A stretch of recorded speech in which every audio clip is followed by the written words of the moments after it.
Students, आज हम structuralism के बारे में बात करेंगे। सोचो, एक पजल है। एक पीस अकेला कुछ नहीं बनाता, लेकिन सारे पीसेस मिलके फुल पिक्चर बनाते हैं। बस स्ट्रक्चरलिज्म भी यही कहता है कि वर्ड्स अकेले मीनिंग्स नहीं देते, स्ट्रक्चर से मीनिंग बनता है। मतलब हर स्टोरी या पोइम एक सेल्फ कंटेन्ड सिस्टम है। इसके अंदर के सब वर्ड्स और रोल्स मिलके मीनिंग बनाते हैं। Remember one thing, meaning comes from structure, not from the author.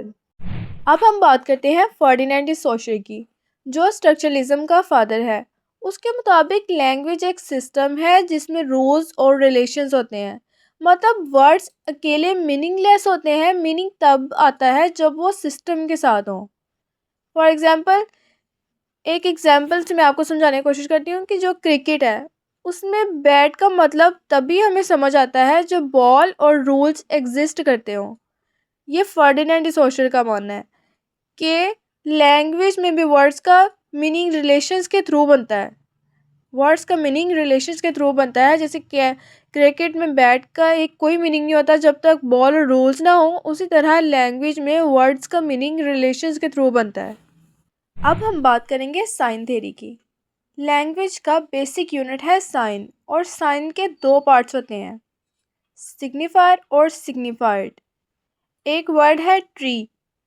Tree का जो वर्ड है ये है सिग्निफायर, और ट्री की जो इमेज हमारे माइंड में बनती है, जो पिक्चर हमारे माइंड में बनती है, उसको हम कहेंगे सिग्निफाइड।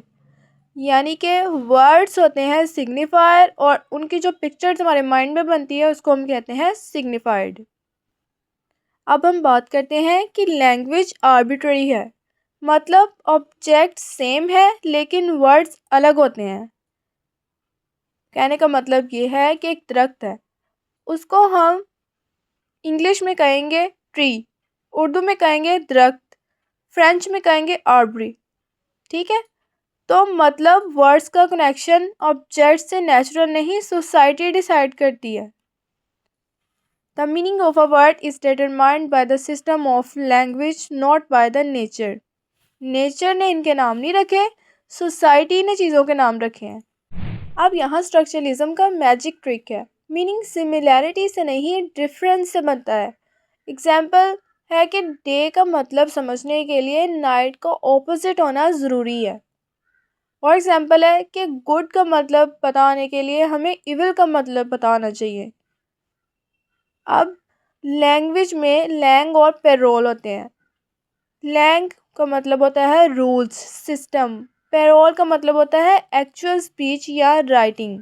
मतलब लैंग होता है ग्रामेटिकल रूल्स, जैसे I am going to school, ये है ग्रामेटिकल रूल्स। अगर मैं इसको बोलूँ कि एम आई टू स्कूल, ये गलत होगा, तो ये होते हैं रूल्स।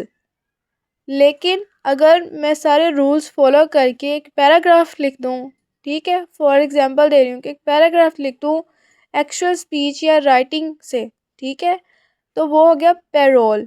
कि हम जो एक्चुअल में बोलते हैं ना, कोई स्पीच कोई दे एक्चुअल ग्रामेटिकल रूल्स यूज़ करके, तो वो होंगे पेरोल। लेकिन सिर्फ एक जो रूल्स होते हैं तो वो होंगे लैंग।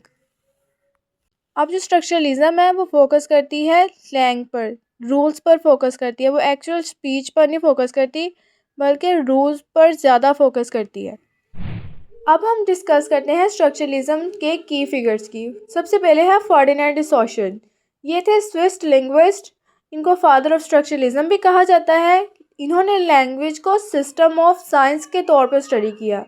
इनके की कॉन्सेप्ट्स हैं साइन, सिग्निफाइड, सिग्निफाइड, लैंग और पेरोल। इन सबको हम पहले डिस्कस कर चुके हैं।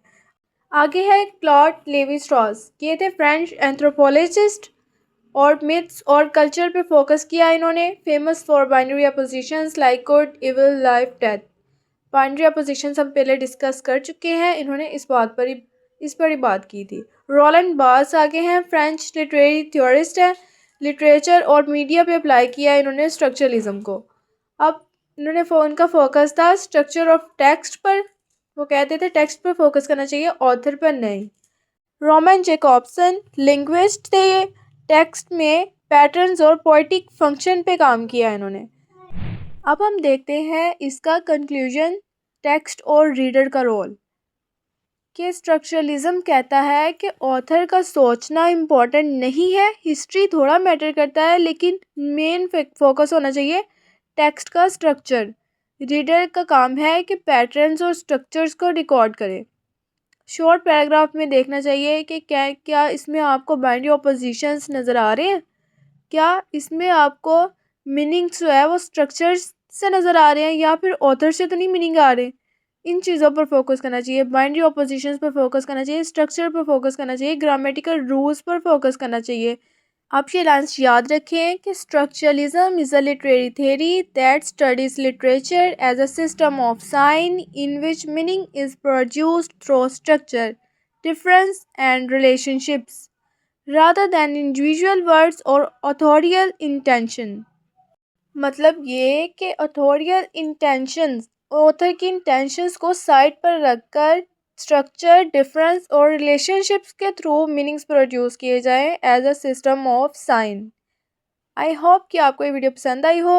आपको वीडियो पसंद आई है तो लाइक शेयर सब्सक्राइब ज़रूर कीजिएगा और कमेंट्स करके मुझे ज़रूर बताइएगा कि आपको ये वीडियो कैसे लगी।